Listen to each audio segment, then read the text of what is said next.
coffee shop. Ups and downs of life, you gotta love them all.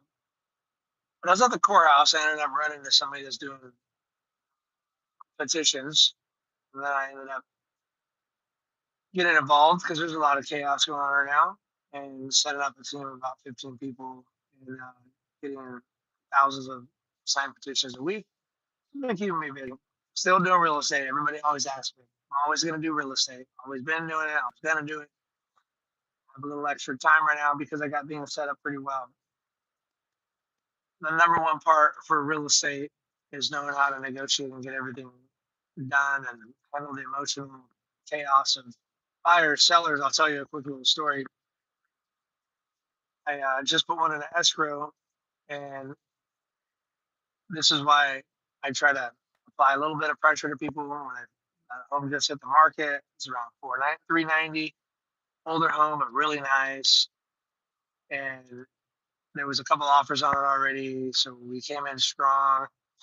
And then there was some technical issues with emails and digital signatures, and then the other agent, listing agents in Hawaii, and buyers had a stroke, and brothers handling stuff, and my client had to wait for 5 days to finally get it approved. And cash offers came in higher than our offer, but we still got it accepted because we've been handling it very, very with excellence through the whole process. The relationship with the agent from day one, from the phone call to going through everything, it all matters. So tell my voice how you do anything is how you do everything. So, anyways, long story short, we're getting it accepted over cash offers for higher than their offer because of how I handled it, how my clients are, and it's just going smooth and a little bit of touch of God. So when it's meant to be, it's meant to be, and you gotta handle chaos as equanimous as possible, with the even mind throughout the whole thing. And it's not easy, believe me. This morning, I had a little bit of unplanned chaos, but handled it to the best of my ability and made my points and did the best I could. So, with that being said, I'm on the way to Avila Beach right now. It's the one day I'm relaxing for the last 2 weeks.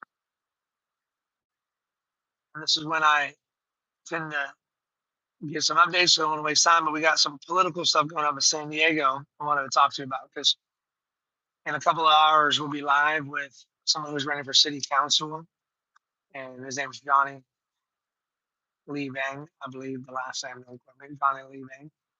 It's a friend of a friend that I've known him for a while, and he seems to be a really good guy. He's running. Apparently, he ran in 2020. I think COVID cut it short. He's running Republican. He's running independent. And I asked him, what is the difference? And I say, hold on, pause. Let's jump on a video. Let's try to educate people to talk about politics a little bit. And you know what? A lot of people think you shouldn't talk politics, and it's because a lot of people can't communicate without getting upset. So, and they keep you dumb by doing this. So, all political parties are basically created to create chaos, so they can get you fighting with each other, so they can spend your money and rob you blindly. In my opinion, this is my opinion. So I'm gonna talk to them about this, what the differences are, what's going on in California right now. And yes, Governor Newsom he can't run anymore, so he's done. Thank God. And I believe the next 46 years is going to be great for California. I'm excited to see what happens. But I'm gonna do this video with Johnny Lee to see what is going to be going on. He was born and raised in San Diego. He There were 7 people running. Now they're down to 3. So if you guys want to join us on this in the next couple of hours, we will be live. Make sure you subscribe. I basically talk real estate investment development. Sold 2,000 homes. Had 15 properties by the age of 38. Went through a horrible separation with my kid's mom and kind of got blindsided with some things. Lost my kids for 8 months.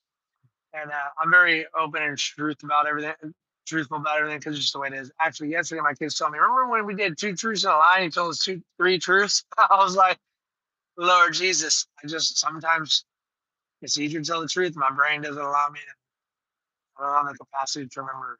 So I always tell the truth and keep integrity. If I ever ran for politics, which I never said I always said I never would when I was young. So now I tell 20 and 30-year-olds never say never because you just don't know. As you get older and you see chaos and you just want to make a difference, and maybe God put you through things for a reason so you can do that. But yeah, I'd have a billboard of everything I've done ever wrong in my life. At the bottom, always telling the truth. You can count on. This is what's gonna we're gonna make California great again, and it is great. There's just a lot of chaos here, and I believe 80% of the food is coming from California. So it's very important for it to remain beautiful and a good place to live and for great people, and not just a place where people open the gates so they'll vote them in and they'll spend all your money and you wonder where's 50% of your money going, you know? And they don't even have when I'm doing these ballot petitions for ballots, there's ones to audit where your money goes, any new taxes 2026. Why are they auditing all of the money? Like why shouldn't it all be audited? Like it should be a public thing, just like your properties and everything else is public information. We should be able to look on the website and see how much money was spent every week, every month. And that's what should happen. Who's getting paid what? How's it working? Because it's our money that we should be able to vote on things based off of that. What do you think on that? So go ahead and jump on if you're seeing this